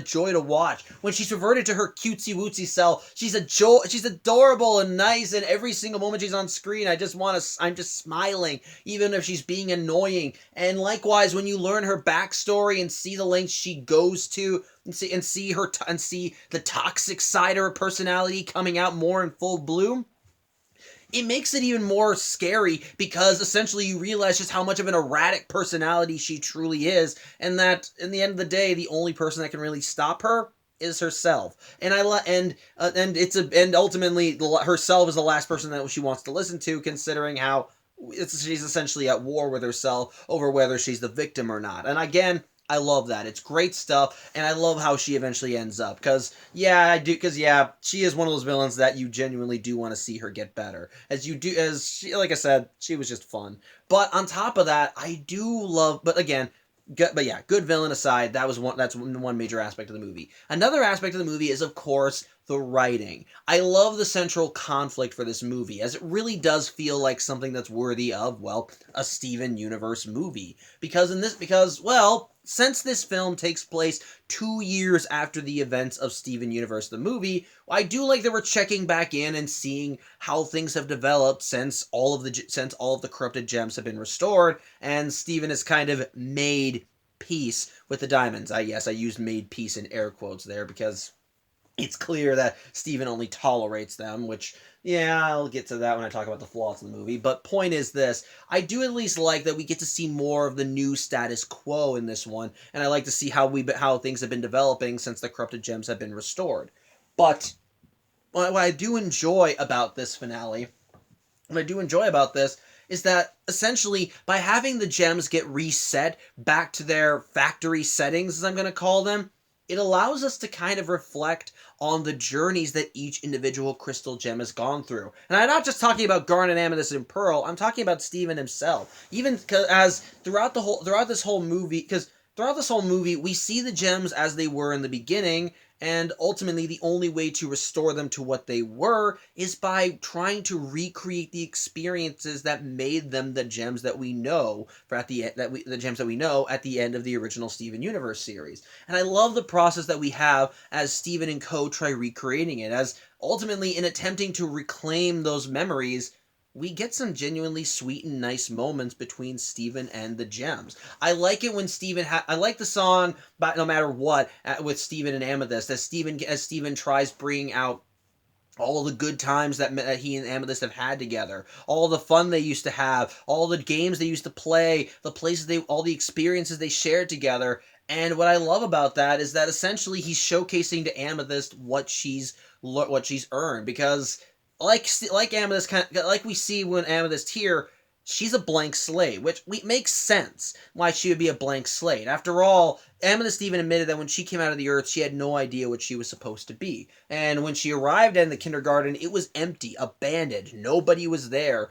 And essentially, part of the reason why she developed her self-image issues is because she did learn what she was eventually, and it didn't sit right with her. But the thing is, seeing her as she is, alone, unafraid, not knowing what to do, and just kind of copying everyone else as she tries to come into her own and figure out what she's supposed to be or who she's supposed to be, it's in a way tragic. But the way we see Steven trying to uplift, trying to kind of help her out and kind of share all these experiences with her, showcase to her that she's not alone, that she does have friends, and that no matter what happens, he'll be by her side. It's sweet and thoughtful and nice, and I like then of course he gets to Pearl, and I love the journey there as ultimately Steven has to get past the superficial stuff with Pearl. As kind of going back to Amethyst thing, Steven thought that one of the keys for Amethyst was just singing and dancing, but ultimately it was the contents of the song that really mattered. But in the case of Pearl, instead of her just having to be rebellious and falling for rose quartz, it was a matter of having to experience being on her own for the first time. And so when Steven got rid of Greg by fusing with him and becoming Steg, well, it allowed Pearl a chance to be on her own. And I kind of like seeing Pearl's thought process as she quickly starts realizing realizing she doesn't have to be serving this guy anymore. It's nice, and I like that. It's really nice, and I like that. And it also kind of gives a nice window into how pearls typically think when they first form. As yeah, essentially they're not. It's no joke. Pearls are bred to be the perfect servants, because the instant Pearl woke up, she immediately just dedicated herself to Greg, and no matter what Greg wanted from her, all she wanted was to make him happy. It's kind of sad, kind of funny in a way, but also sad. But of course, the one that of course is the best is Garnet's, of course, which I love. Though I love how we see the recreation of having Ruby and Sapphire fuse back into Garnet in the movie, as it showcases that despite their memory loss, ultimately their connection is still very much strong. As in this set of circumstances, it's not Ruby sacrificing her life for Sapphire. It's Sapphire trying to sacrifice her life for Ruby. And what I like is that ultimately we see this. And what I like is that what kind of prompts this is just that she and Ruby kind of have a little talk, have this little connection. So as Sapphire finds that despite how she tries to be emotionally distant, she finds herself kind of growing close to this random Ruby who begins praising her and complimenting her on all this amazing stuff she does, and she starts getting smitten because of it. And as a result, when Ruby is put in danger, she's like, "My future vision says you're supposed to die. My future vision can go to hell." And as a result, seeing her try to sacrifice herself to save Ruby, it's nice, and I love it. And I love it, and I love that ultimately what kind of brings Garnet's memories back to the surface is when she is that she has to kind of relearn the truth, because ultimately that's kind of the big thing. Garnet's whole thing with her character arc was kind of learning to keep it together, which I'll expand on when I finish the vlogs. But having to kind of confront the truth and through all that, hold on to your love and try and stay strong together and kind of realize what makes you so strong as a pair and in love. It's what sorry. It's what ultimately makes Garnet realize it ultimately makes Garnet kind of bring back in the moment because she's been through thick and thin and she's been through highs and lows, but it's been love that helped her endure through all that. Not just the love between Ruby and Sapphire, but the love of her family, of Steven, the rest of the crystal gems, her fellow gems that she turns to when things get hairy. Ultimately, yeah, and it's ultimately by facing the truth together and essentially just helping each other out that kind of defines her. And I like that that's the journey we get. It's really sweet and very nice, and it's just a nice touch. So again, I dig that. And of course, the action is still fun. While Steven Universe as a character likes to, end the conflicts by, trying to be calm and be peacemaker, there are times when you have to fight. And of course, this movie still has some cool action scenes. The first action scene with Spinel was fun as it showcased her zany and crazy self. The whole hijinks thing with Spinel and the Saw was actually some legitimately fun hijinks before, things turned sour. I liked the final. I genuinely enjoyed the final fight scene between when the Crystal Gems fought Spinel, and even when Steven confronted Spinel on top of her injector. That was just a fun time altogether. And of course, and ultimately, and overall, it was really nice, and I dug it. Ironically enough, though, yeah, actually, I'll get to that later. I think another aspect, but of course, one of the biggest aspects of this movie that I think really does work, well, it's the music. The movie is advertised as a musical, and it's a damn good musical. Hands down, every single song in this movie is amazing. Not every single one hits the mark it was aiming for, and it really fits for the mood of the whatever scene they're implanted in. Like Other Friends is a great demented villain song that helps introduce Spinel. Here We Are in the Future is a great way of recapping how things have come as we see Steven adjusting into his new life on Earth, while reflecting on everything that came as it's really nice, and which is a nice contrast for when things go to hell, not even a scene later. And then of course we get the Pearl slash dash or the Pearl slash boot whatever song, because again I'm not gonna remember that name of that song, is very creepy and just kind of unnerving and off, despite how kind of how kind of I'm not gonna say off kilter, but just how I don't know how to best describe it. Basically, it's light in tone, but basically, it's a nice way of describing just how unnerving and strange things are when you see the gems reset like that. And the final musical numbers with True Kind of Love and Change really do set everything home. Like, True Kind of Love you think wouldn't work for the finale of the movie because, the whole thing with that is that it's just kind of a nice chill song talking about the connections we have and the true kind of love that comes from that, while everything's going to hell in Beach City and the bad guy is happily trying to destroy everything and everyone that Steven cares about and loves. But it's still a genuinely sweet song that I love listening to, and Change is a really good song to just kind of wrap everything up on. Of course, there's still a lot more to love in there. No Matter What is a great song that shows the connection between Steven and Amethyst. Drift Away is a sad, somber song that really deals with the emotional turmoil of being left behind by someone that you thought that you could trust and care about. I'm trying to think of some more. No Matter What is a great emotional powerhouse of a song dealing with all the bad shit that's happened so far, also trying to stay triumphant. Again, there's so much to talk about with the songs, and all of them work, and I can't help but love it all, and I just can't put it into words. Try and track down the soundtrack for this movie. I promise you, you will not. There is not going to be a single song you will hate. All of them work in some regard, and I think, and it's c'est magnifique. So there you go. And of course, you still got the standard fun writing, some silly antics here and there, especially with seeing the gems when they're reset. Spinel, of course, is a fun time when she's all cutesy wootsy and trying to be, and as she keeps interjecting into these serious moments. It's again just a hoot and a half. But of course, does the film have flaws? Sadly, yes. For starters, the whole thing with the diamonds, it still feels awkward. Now it's lessened somewhat in this movie because I don't think we're supposed to like the diamonds yet. I think they are still very much where they're still being kept at arm's length when this film begins because, well, not Steven feels just as awkward around them as the audience does. So seeing them here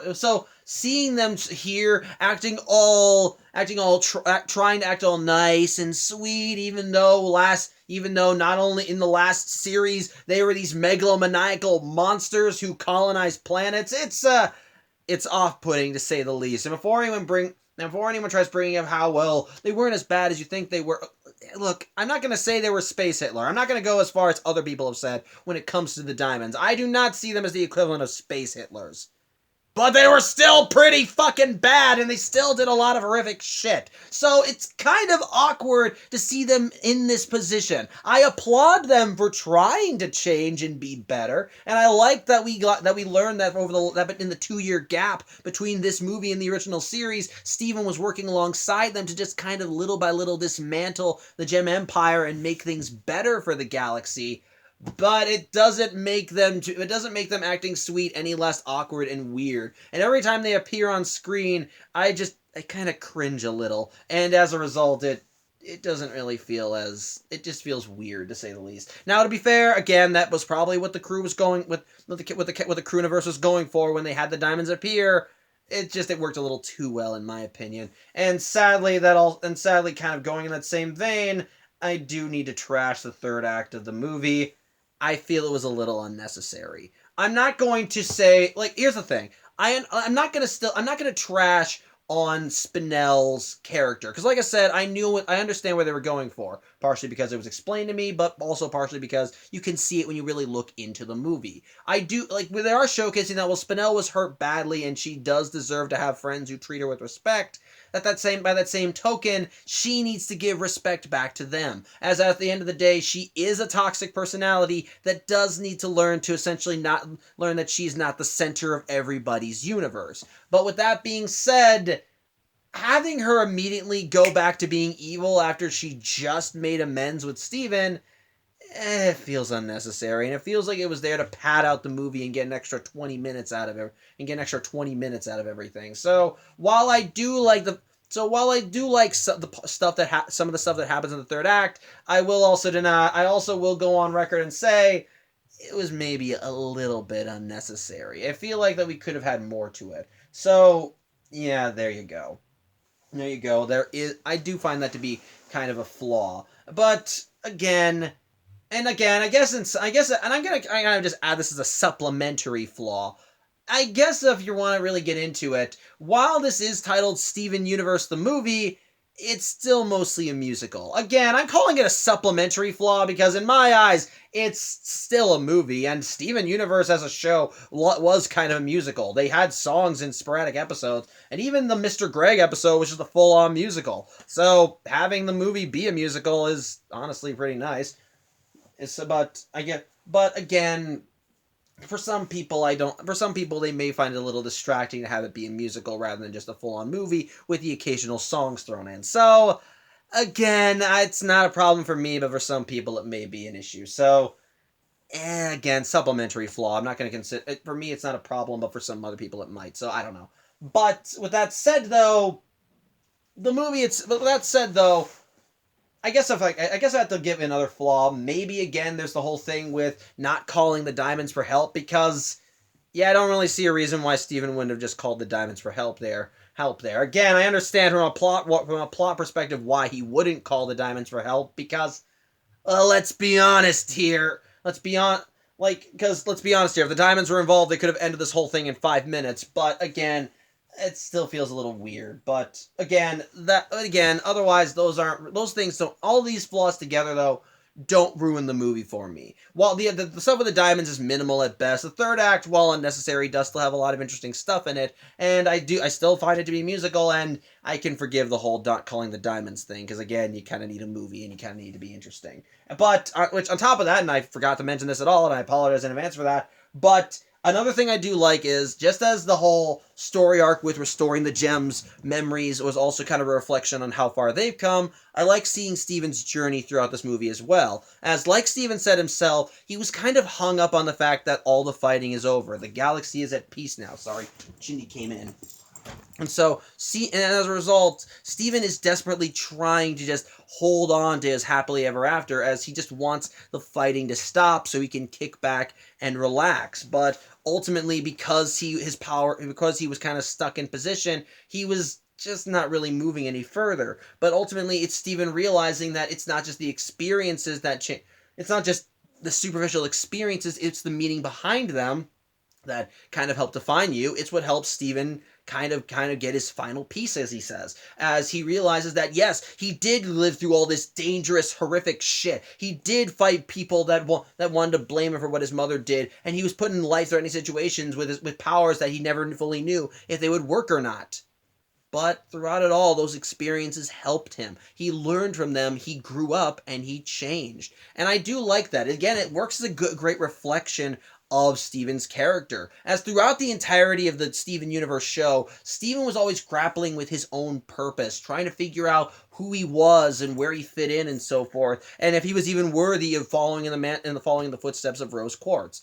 But as he little by little began learning more about the Crystal Gems world, he did start changing. Sometimes for the better, sometimes for the worse, but he did grow. He adapted. He made himself, he found ways to fit in, and he continued growing and expanding. He mastered his powers. He became emotionally prepared to face these great threats alongside everybody. He did everything. He grew up and he changed. And ultimately, it's by realizing that it's not just by going through these experiences again that Steven does all this. He has to realize he has to change, and it has to be hit. And it was, and which what I love is that it kind of fits back into Spinell's thing, as when he realizes that he changed because of everything he went through, and how they, in a way, they kind of made him stronger. I say kind of, but we'll get to that when we get to Steven Universe Future, and how he is able to relate that back to Spinell by saying that he understands she's been through a lot, but it's ultimately her choice to change. So again, I like that. It's a good character stuff. So again, on the whole, I still very much love Steven Universe. I still very much love Steven Universe, the movie. The song, I love the music. I love the songs. All of them are fantastic, and you'd be hard pressed to find a bad one among them. I love the character interactions I love the character interactions, from the silly jokes, from seeing the crystal gems be restored, as we kind of reflect on how far they've come with their changes. I love seeing the action. I love the emotional drama that comes through certain scenes, like with Steven reconnecting with Amethyst, with Pearl having to kind of rediscover being by herself, Garnet and Ruby and Sapphire coming back together to beat Garnet. I love, or when Garnet finally comes back to her home by realizing the truth is what sets you free and all that jazz. Just Steven even realizing his own character journey. I love that. Spinell is a kick-ass villain. I love her arc. I love her character. I love seeing her in action, and I just love her. She's a great villain. I love the story progression. I love the drama. I love the animation. I love the tense setting, which, yeah, I didn't really talk about the setting, but I felt that was unimportant considering what the main focus of the story was. On the whole, I think Steven Universe the movie is just a very enjoyable movie. It does have its flaws, I will not deny, but for what it is, I still find this film to be just incredibly enjoyable, and if you are a Steven Universe fan, I think you will love this movie. I'm not going to say that if you're not a Steven Universe fan that you should go and see this, though. I am not going to say that, because I genuinely do think this is one of those films that it's made for the fans, so to speak, and as a result, if you're not already a Steven Universe fan, I don't see this movie suddenly swaying you, as while I do think you might still find yourself enjoying it, I don't see it kind of hitting the same way. Again, I'm not saying don't watch it at all, That's okay. Maybe I am. Point is, I think if you want to see this movie, I think it's better suited that you are a Steven Universe fan already. Which odds are, if you are seeing it, then you already are. So my points are moot. But ultimately, while I do think that you might enjoy it if you aren't a fan of Steven Universe, I genuinely think that the only way you can truly appreciate it, and I hate that I said those exact words, but the only way that I feel you can truly appreciate it is if you're already a fan of Steven Universe. Again, if you haven't seen Steven Universe and you want to check the movie out, by all means, but I do think that if you had watched the show prior, then ultimately it would hit a little different. So yeah, on the whole, still really love the movie, kicks major ass, and will happily watch it again anytime. So yeah, I think that's really all I have to say. If you stayed the full hour and 53 minutes, I thank you. But as always, I'm Samuel Johnson. I hope you enjoyed the video. And well, I think next week it's time we see more of Ian J. Q's life support helping keep Steven Universe more alive as we bid goodbye to Steven Universe the show and Steven Universe the movie and step forth into Steven Universe future. So till then, hope you have a good evening and take care.